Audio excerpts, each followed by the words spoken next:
Nightingale. यह घटना Florence नगर Italy की है।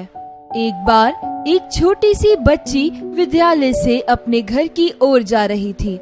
तभी अपने गली के कोने पर एक नन्ही सी प्यारी सी बिल्ली देखी, जो पैरों में चोट लगने की वजह से चल भी नहीं पा रही थी।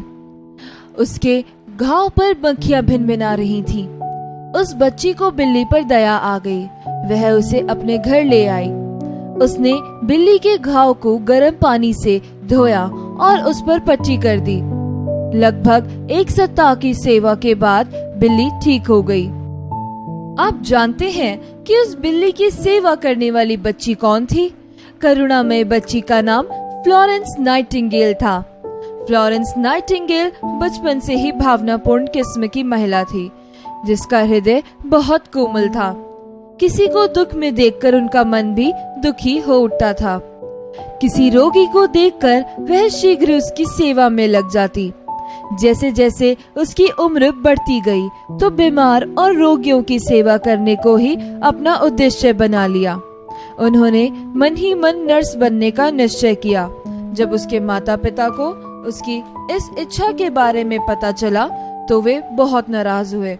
उन दिनों फ्लोरेंस के घर वालों ने उन्हें नर्स बनने के लिए मना किया, क्योंकि उन्हें यह काम पसंद नहीं था। उन दिनों बड़े घर की लड़कियों को यह काम करने की अनुमति नहीं थी। जब फ्लोरेंस को अपने माता पिता से अनुमति नहीं मिली तो वह हताशा से भर गई। अंततः माता पिता को उनकी दृढ़ निश्चय के आगे झुकना पड़ा। फ्लोरेंस अपने काम के प्रति इतनी आतुर थी तो उन्होंने अस्पतालों में जाकर नर्स का कार्य किया। उनकी लगन को देखकर फ्लोरेंस को लंदन संस्थान का अध्यक्ष बना दिया, जिससे उनकी प्रशंसा होने लगी। उन्हीं दिनों इंग्लैंड को एक युद्ध का सामना करना पड़ा।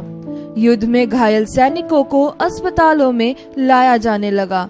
उस अस्पताल में रोगियों की देखभाल की जिम्मेदारी सरकार ने फ्लोरेंस को सौंप दी।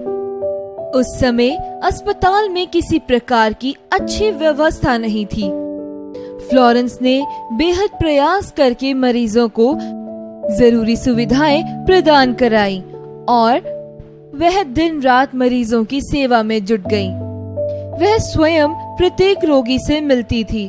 अस्पताल में बिजली न होने की वजह से वह रात को हाथ में लैंप लेकर रोगियों के पास जाती थी। बीमार सैनिक उसे लैंप वाली देवी कहते थे। रोगी उसे देखते ही पीड़ा भूलकर मुस्कुरा उठते थे।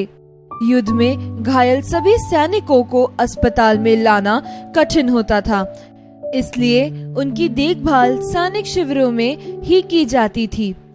इन शिविरों में चिकित्सा प्रबंध ना के बराबर था। जब स्वयं फ्लोरेंस नाइटिंगेल युद्ध के मैदान में गई तो वहां उन्होंने शिविरों में सैनिकों की चिकित्सा का उचित प्रबंध किया।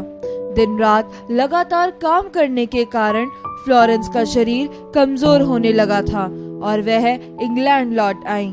किंग एडवर्ड, जो उस समय इंग्लैंड के शासक थे, उन्होंने फ्लोरेंस को सार्वजनिक रूप से सम्मानित किया। उन्हें पूरे संसार में फ्लोरेंस नाइटिंगेल के नाम से प्रसिद्धि मिली। फ्लोरेंस नाइटिंगेल का कहना था कि मनुष्य की सेवा ही भगवान की सच्ची सेवा है। 13 अगस्त 1910 को 90 वर्ष की आयु में फ्लोरेंस का निधन हो गया। आज समस्त विश्व उनका नाम बड़े सम्मान के साथ लेता है।